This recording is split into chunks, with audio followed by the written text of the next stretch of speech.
வணக்கங்க. நான் டாக்டர் திலீப்குமார், செயற்கை பல் பொருத்தும் நிபுணர். இன்னைக்கு நம்ம பார்க்க போகிறது என்னன்னா, நிறைய வயசானவங்க வராங்க. டாக்டர் எனக்கு பல்லு இல்லை, இருந்தாலும் நான் சமாளிச்சுட்டு தான் இருக்கிறேன், கண்டிப்பாக நான் பல் கட்டுறது அவசியமா, அதனால் எனக்கு என்ன பெனிஃபிட் இருக்குன்னு கேட்குறாங்க. நான் அஸ் அ டாக்டர் என்ன சொல்கிறேன் அப்படின்னா, கண்டிப்பாக வயசானவங்களுக்கு தான் பல்லு ரொம்ப ரொம்ப முக்கியம். ஏன்னா அவங்களுக்கு சில உபாதைகள் இருக்கும். ஃபார் எக்ஸாம்பிள், அவங்களுக்கு சுகர் இருக்கலாம், வேறு ஏதாவது ஹார்ட் ப்ராப்ளம் இருக்கலாம்.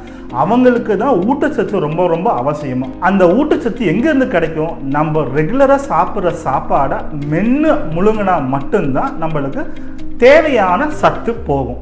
ஸோ மென்று முழுங்கிறதுக்கு கண்டிப்பாக நம்மளுக்கு பற்கள் அவசியம். நிறைய பேர் கேட்குறது, எனக்கு பல்லு சுத்தமாக இல்லை, 1-2 பல்லு கூட இல்லை, எப்படி டாக்டர் பல் செட்டு கட்டுவீங்கன்னு சொல்லிட்டு. உங்களுக்கு எந்த பல்லுமே இல்லைனாலும் பல் செட்டு கட்ட முடியும். தாராளமாக நீங்கள் சாப்பிட வேண்டிய சாப்பாடை சாப்பிடலாம். இன்றைக்கி நம்ம பார்க்க போகிறது எப்படி இந்த பல் செட்டை கட்டுறோன்னு சொல்லிட்டு. ஃபார் எக்ஸாம்பிள், இப்போ இந்த பேஷண்ட்டே நீங்கள் பார்க்கலாம். இவங்களுக்கு சுத்தமாக பல்லே இல்லை, வெறும் மேலே இருக்கிற அன்னத்துலேயும் கீழே இருக்கிற தாடையிலையும் வெறும் எலும்பு தான் இருக்குது. ஃபஸ்ட்டு நாங்கள் ஒரு அளவு எடுப்போம். அந்த அளவில் மெழுகுல பல்லு மாதிரி ஒரு செஞ்சு பேஷண்ட்டுக்கு ஒரு ட்ரையல் மாதிரி பார்ப்போம்.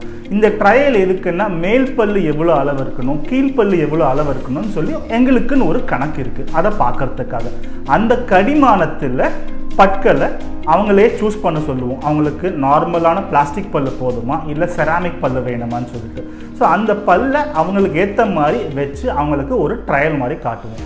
இந்த ட்ரையல் ஸ்டேஜில் நம்ம என்னென்ன பார்ப்போம்? ஃபஸ்ட்டு அவங்க சிரித்தா பல் வரிசை கரெக்டாக இருக்கா, அவங்களால ப்ராப்பராக கம்ஃபர்டபுளாக கடிக்க முடியுதான்னு முதல் பார்ப்போம். பேஷண்ட்டால் அந்த பல் செட்டோட பேச முடியுதா? ஏன்னா பல் செட்டு போடும்போது சில வார்த்தைகள் உச்சரிப்பு கொஞ்சம் கஷ்டமாக இருக்கும். ஸோ அந்த உச்சரிப்புகள் எல்லாம் சரியாக இருக்கான்ட்டு செக் பண்ணுறதுக்கு தான் இந்த ட்ரையல் ஸ்டேஜ்னு சொல்லிட்டு. அண்ட் இந்த பல் செட்டிலேயே ஜென்ஸுக்கு ஒரு பல் செட் இருக்குது, லேடிஸ்க்கு ஒரு பல் செட் இருக்குது. ஸோ அந்த ட்ரையல் எல்லாம் பார்த்துட்டு பேஷண்ட் கம்ஃபர்டபுள் ஆனதுக்கப்புறம் தான் நாங்கள் இந்த பல் செட்டை ப்ராசஸ் பண்ணவே ஆரம்பிப்போம். ஸோ இந்த ப்ராசஸ் பண்ண பல் செட்டு வரதுக்கு 2 நாள் ஆகும். ஸோ ஒரு வாரத்தில் உங்களுக்கு இந்த புது பல் செட்டு பொருத்த முடியும். எடுத்த உடனே பெரிய போர்ஷனாக சாப்பிடாமல் கொஞ்சம் கொஞ்சமாக சாஃப்டான ஆகாரமாக சாப்பிட்டு இந்த பல் செட்டு போட்டு சாப்பிட்றதுக்கு பழகினதுக்கப்புறம் கொஞ்சம் கொஞ்சமாக உங்களுடைய ஆகாரங்களை நீங்கள் ரெகுலராக சாப்பாடை சாப்பிட ஆரம்பிக்கிறோம். இந்த பல் செட்டை ஃபுல் டைம் போடணும்னு அவசியம் இல்லை. பகல் முழுக்க போட்டுட்டு நைட்டு தூங்கும்போது நீங்கள் கழட்டி வச்சுறது பெட்டர். இந்த பல் செட்டு எவ்வளோ இருக்கும் அப்படின்னா, இது ஒரு 10,000 ரூபாயிலேருந்து ஆரம்பிக்குது. பிளாஸ்டிக்லேருந்து போக போக உங்களுக்கு செராமிக்கோ, உங்களுக்கு வேறு ஏதாவது ஜிர்கோனியா மாதிரி பல்லு வேணும் அப்படின்னா அதுக்கேற்ற மாதிரி கொஞ்சம் காசு கூடும்.